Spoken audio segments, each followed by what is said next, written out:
कहानी की शुरुआत एक फार्म से होती है जहां एक किसान जिसका नाम जैक था अपने दो बेटों जूनियर और बिली के साथ खेत में काम कर रहा था। उस समय जैक का छोटा बेटा बिली खेत में एक स्केयरक्रो बांध रहा था ताकि कौवे खेत में आकर फसल को नुकसान न पहुंचाए। लेकिन तभी बिली कुछ अजीब नोटिस करता है। वो देखता है कि कौवे उस पुतले से डरकर उड़ने के बजाय उल्टा उसी स्केयरक्रो के ऊपर आकर बैठ रहे हैं। यह देखकर बिली हैरान हो जाता है क्योंकि आमतौर पर कौवे पुतले को देखकर दूर भाग जाते हैं। यही अजीब बात बिली की उत्सुकता और बढ़ा देती है, इसलिए वह सावधानी से उस पुतले के पास जाने लगता है। लेकिन जैसे ही बिली उसके करीब पहुंचता है उसके होश उड़ जाते हैं क्योंकि वह कोई साधारण पुतला नहीं था। असल में वह एक डरावना मॉन्स्टर था जिसके बड़े बड़े नुकीले पंजे और भयानक शरीर था। ये देखकर बिली डर के मारे जोर से चिल्लाता है और अपनी जान बचाने के लिए खेत में भागने लगता है। लेकिन तभी वह खतरनाक मॉन्स्टर अचानक हवा में उछलता है और पलक झपकते ही बिली को पकड़ लेता है। बिली की चीख सुनकर जैक और उसका बड़ा बेटा तुरंत उसकी तरफ दौड़ पड़ते हैं। जब वे वहां पहुंचते हैं तो देखते हैं कि वह शैतानी मॉन्स्टर बिली को जमीन पर घसीटते हुए दूर ले जा रहा है। जैक और जूनियर पूरी ताकत से उसके पीछे भागते हैं, लेकिन उस मॉन्स्टर की रफ्तार बहुत ज्यादा थी और इससे पहले कि वे उसे पकड़ पाते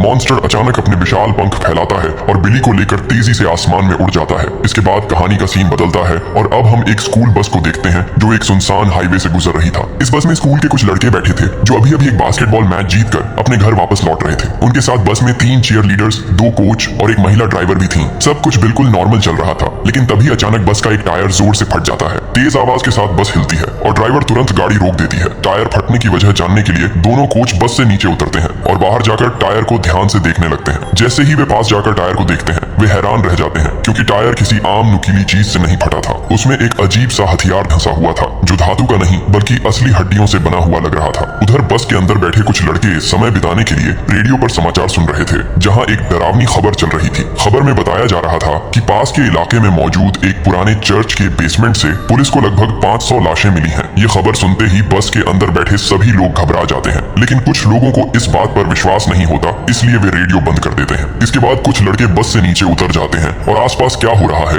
ये देखने के लिए पास के खेत के किनारे तक चले जाते हैं। उस समय आसमान में वही शैतानी मॉन्स्टर मंडराने लगता है। वो लड़कों के ऊपर से 2-3 बार उड़कर गुजरता है, लेकिन अजीब बात यह थी कि उसने उन पर हमला नहीं किया। ऐसा लग रहा था जैसे वह बस उन्हें ध्यान से देख रहा हो। इसके बाद सभी लोग वापस बस के पास इकट्ठा हो जाते हैं। तब सबको महसूस होने लगता है कि यह जगह बिल्कुल सुरक्षित नहीं है और ऊपर से रात भी होने वाली थी, इसलिए वे फैसला करते हैं कि यहाँ ज्यादा देर रुकना ठीक नहीं होगा। इस वजह से वे फटे हुए टायर के बावजूद बस को धीरे धीरे आगे बढ़ा देते हैं। दूसरी तरफ किसान जैक अपने बेटे का बदला लेने की पूरी तैयारी कर रहा था। वह अपने ट्रक में एक बड़ा हार्पून फिट कर रहा था। इसी बीच बस के अंदर बैठी एक लड़की जिसका नाम मिन्सी था अचानक झपकी ले लेती है और एक अजीब सपना देखने लगती है। उसके सपने में उसे बिली और पिछले पार्ट में मरा हुआ लड़का दिखाई देते हैं। वे दोनों मिन्सी को उस खतरनाक मॉन्स्टर के बारे में चेतावनी दे रहे होते हैं। तभी वह देखती है कि वही मॉन्स्टर खेत में खड़ा होकर बस की तरफ घूर रहा है। तब अचानक वह अपना हथियार निकालता है और बस पर हमला कर देता है और तभी मिन्सी की नींद टूट जाती है। लेकिन हैरानी की बात यह थी कि ठीक उसी समय असल दुनिया में भी बस का दूसरा टायर जोर से फट जाता है। अब उनके पास बस रोकने के अलावा कोई रास्ता नहीं बचता। इसके बाद एक कोच बस से नीचे उतरता है और सड़क पर फ्लेयर लगाने लगता है ताकि अंधेरे में आने वाली कोई दूसरी गाड़ी उनकी बस से टकरा न जाए। उसी दौरान बस की महिला ड्राइवर फटा हुआ टायर चेक करने लगती है, लेकिन जैसे ही वह टायर के पास पहुंचती है उसे फिर से वही हड्डियों से बना अजीब हथियार बस के टायर में धंसा हुआ दिखाई देता है। यह देखकर वह समझ जाती है कि मामला बिल्कुल नॉर्मल नहीं है और यहाँ कुछ बहुत खतरनाक हो रहा है। दोनों इस बारे में बात ही कर रहे होते हैं कि तभी अचानक आसमान से वही मॉन्स्टर आ जाता है और पलक झपकते ही वह उस कोच को जो सड़क पर फ्लेयर लगा रहा होता है उसे अपने पंजों में पकड़कर हवा में उड़ा ले जाता है। ये देखकर सब लोग हैरान रह जाते हैं क्योंकि किसी को समझ ही नहीं आता कि कोच अचानक कहाँ गायब हो गया है। लेकिन ड्राइवर को साफ महसूस होने लगता है कि कुछ बहुत गलत हो रहा है, इसीलिए वह तुरंत सभी बच्चों को बस के अंदर बैठने के लिए कहती है। तभी बस के अंदर बैठे लड़कों में से एक लड़का रेडियो के जरिए पुलिस से संपर्क करने की कोशिश करने लगता है, लेकिन इससे पहले कि वे मदद मांग पाते वह मॉन्स्टर फिर से लौट आता है और महिला ड्राइवर को ही झपट्टा मारकर हवा में उठा ले जाता है। तभी अचानक मॉन्स्टर एक बार फिर हमला करता है और इस बार वह बस के पास खड़े आखिरी कोच को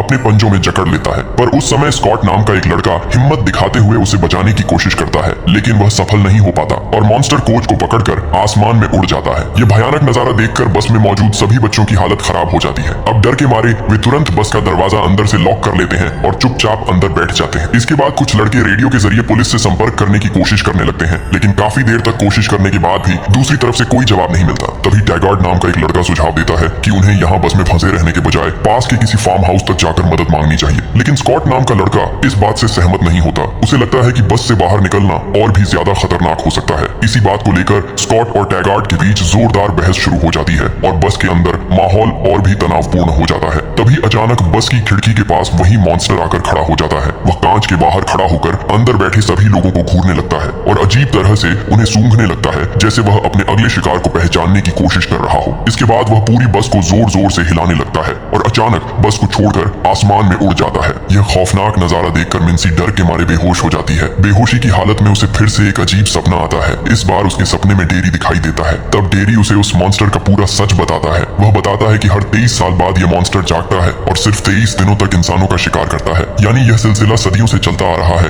और आज तक कोई भी इंसान उस मॉन्स्टर को मार नहीं सका है। डेरी यह भी बताता है कि अब उसके शिकार के 23 दिन लगभग पूरे होने वाले हैं, इसलिए अगर वे किसी तरह आज की रात काट लें तो शायद वे बच सकते हैं। फिर मिन्सी को होश आ जाता है और होश में आते ही वह बस में बैठे सभी लोगों को अपने सपने के बारे में बताने लगती है। उसकी बात सुनकर सबके मन में एक छोटी सी उम्मीद जागने लगती है, क्योंकि उन्हें लग रहा था कि अगर वे बस आज आधी रात तक जिंदा रह जाएं तो शायद वे बच सकते हैं और जैसे ही यह समय खत्म होगा वो मॉन्स्टर फिर से अगले 23 साल के लिए सोने चला जाएगा। अब दूसरी तरफ जैक अपने ट्रक में उसी इलाके के एक सुनसान रास्ते से गुजर रहा होता है। तभी रास्ते में उसे एक अजीब हालत में खड़ी गाड़ी दिखाई देती है जिसकी छत बुरी तरह फटी हुई थी। यह देखकर जैक को शक होता है, इसलिए वह अपना ट्रक रोकता है और उस गाड़ी के पास जाकर ध्यान से देखने लगता है। वह गाड़ी के अंदर झांकता है और फिर उसका रेडियो चालू करके चेक करता है ताकि शायद वहां से उसे इस रहस्यमयी हमले के बारे में कोई सुराग मिल जाए। लेकिन जैसे ही रेडियो चालू होता है अचानक बस में बैठे बच्चों का रेडियो सिग्नल जैक के रेडियो से जुड़ जाता है। बस के अंदर बैठा एक लड़का जल्दी जल्दी जैक को सारी बात बताने लगता है और कहता है कि उन पर एक खतरनाक मॉन्स्टर हमला कर रहा है। इसके बाद वह लड़का उससे मिन्नत करता है कि जैक तुरंत पुलिस को फोन करें और उन्हें काउंट रोड पर भेज दें। लेकिन जैक पुलिस को बुलाने की बजाय चुपचाप रेडियो बंद कर देता है और खुद ही उस मॉन्स्टर का सामना करने के लिए सीधे उसी जगह की तरफ निकल पड़ता है। इधर बस में बैठे बच्चों को लगता है कि शायद उनका संदेश किसी तक पहुंच गया है, लेकिन तभी अचानक मॉन्स्टर बस की छत पर आ जाता है और ऊपर बैठे एक लड़के को पकड़कर उसे खींचने लगता है। रोंडा नाम की लड़की तुरंत पास पड़ा एक नुकीला भाला उठाती है और पूरी ताकत से उसे मॉन्स्टर के कंधे में घोंप देती है। फिर उसी भाले को सीधे उसके सिर में घुसा देती है, जिसकी वजह से मॉन्स्टर जोर से चीख उठता है और उस लड़के को छोड़ देता है। फिर वह बड़ी मुश्किल से उस भाले को अपने सिर से निकाल कर फेंक देता है, लेकिन इस दौरान उसकी आधी खोपड़ी उखड़ जाती है। अब गुस्से से पागल होकर मॉन्स्टर बहुत ऊपर आसमान में उड़ जाता है और फिर पूरी ताकत से बस की छत पर क्रैश लैंडिंग करता है। धमाका इतना जोरदार होता है कि बस की सारी खिड़कियां चकनाचूर हो जाती हैं, लेकिन इतनी ऊंचाई से गिरने की वजह से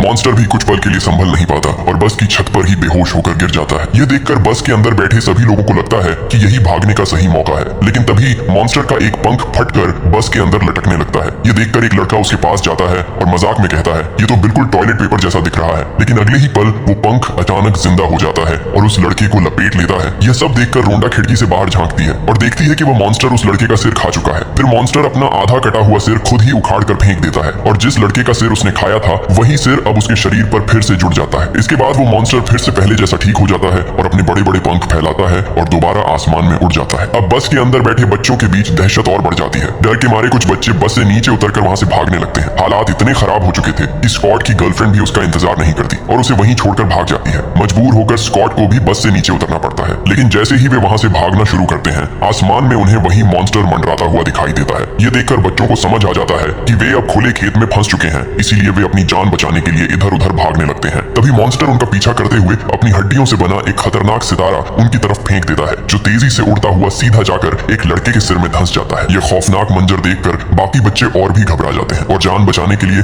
और तेजी से भागने लगते हैं। तभी ऊपर आसमान से मॉन्स्टर उसकी तरफ एक तेज धार वाला चाकू फेंकता है। वह चाकू स्कॉट के हाथ को चीरता हुआ निकल जाता है और पीछे खड़े एक पेड़ में जाकर धंस जाता है। फिर सब मिलकर बड़ी मुश्किल से उस चाकू को पेड़ से निकालते हैं और सावधानी से स्कॉट के हाथ से बाहर खींचते हैं। लेकिन इससे पहले कि वे स्कॉट को लेकर वहां से भाग पाते, मॉन्स्टर ऊपर से उस पर झपट्टा मारता है और स्कॉट को अपने पंजों में जकड़कर आसमान में उड़ जाता है। उधर दूसरी तरफ रास्ते में जैक की मुलाकात मिन्सी और उसके साथियों से हो जाती है। वे जल्दी जल्दी जैक को बस और मॉन्स्टर के हमले के बारे में सब कुछ बता देते हैं। ये सुनते ही जैक उन्हें अपने ट्रक में बैठा लेता है और तुरंत बस की तरफ निकल पड़ता है। इधर बस के अंदर अभी भी कुछ बच्चे डरे हुए छिपे बैठे थे। तभी अचानक मॉन्स्टर फिर से वहां पहुंच जाता है। वह बस की छत को बेरहमी से फाड़ देता है और अंदर हाथ डालकर एक लड़के का सिर पकड़ लेता है। लेकिन ठीक उसी समय जैक अपने खतरनाक ट्रक के साथ वहां पहुंच जाता है। मॉन्स्टर जैक को देखकर अपने बड़े बड़े पंख फैलाता है और उसे डराने की कोशिश करता है, लेकिन जैक डरने वालों में से नहीं था। वह तुरंत निशाना साधता है और अपने ट्रक में लगे हार्पून को फायर कर देता है, जो सीधा जाकर मॉन्स्टर के सीने को पार कर जाता है। यह हार्पून एक मजबूत धातु के तार से जुड़ा था जो जैक के ट्रक से बंधा हुआ था, लेकिन मॉन्स्टर बेहद ताकतवर था। वह इतना जोर से झटका देता है कि जैक का पूरा ट्रक उसके साथ खिसकने लगता है और आखिर में मॉन्स्टर पूरी ताकत लगाकर उस भाले को अपने शरीर से निकालकर बाहर फेंक देता है। फिर गुस्से से पागल होकर होकर मॉन्स्टर सीधा जैक की तरफ बढ़ने लगता है। जैक बिना घबराए अपनी गन को दोबारा लोड करता है और इस बार बस के बीच से निशाना लगाकर मॉन्स्टर पर गोली चला देता है। गोली लगते ही मॉन्स्टर कुछ पल के लिए शांत पड़ जाता है, लेकिन उसका गुस्सा अभी खत्म नहीं होता है। वह फिर से पूरी ताकत से हमला करता है और इतना जोर लगाता है कि बस और ट्रक दोनों को पलट देता है। इसके बाद मौका देखकर मॉन्स्टर फिर से आसमान में उड़ जाता है। दूसरी तरफ बचे हुए 3 लोग अपनी जान बचाने के लिए सड़क पर भागते रहते हैं। भागते भागते उन्हें रास्ते में एक पुराना ट्रक दिखाई देता है। ट्रक की हालत बेहद डरावनी थी क्योंकि वह पूरी तरह खून से सना हुआ था, लेकिन उस वक्त उनके पास सोचने का समय नहीं था, इसलिए वे जल्दी से उस ट्रक में बैठ जाते हैं और पूरी स्पीड में ट्रक को वहां से भगाने लगते हैं। लेकिन तभी मॉन्स्टर फिर से वहां आ पहुंचता है और उनके ऊपर मंडराने लगता है। उसी समय ट्रक चला रहे लड़के के दिमाग में एक खतरनाक प्लान आता है। वह समझ जाता है कि अगर मॉन्स्टर को धोखा देकर करीब बुलाया जाए तो शायद उसे टक्कर मारकर गिराया जा सकता है। इसीलिए वह अचानक ट्रक के अंदर से रोंडा को लात मारकर नीचे गिरा देता है। फिर वह दूसरे लड़के से भी कहता है कि वह तुरंत नीचे झुककर छिप जाए ताकि मॉन्स्टर को लगे कि ट्रक में सिर्फ वही अकेला है। ड्राइवर अचानक पूरी ताकत से ब्रेक मार देता है। ट्रक की रफ्तार इतनी तेज होती है कि मॉन्स्टर खुद को संभाल नहीं पाता और सीधा ट्रक से जा टकराता है। इस हादसे में उनमें से एक लड़का वहीं बेहोश हो जाता है और दूसरा लड़का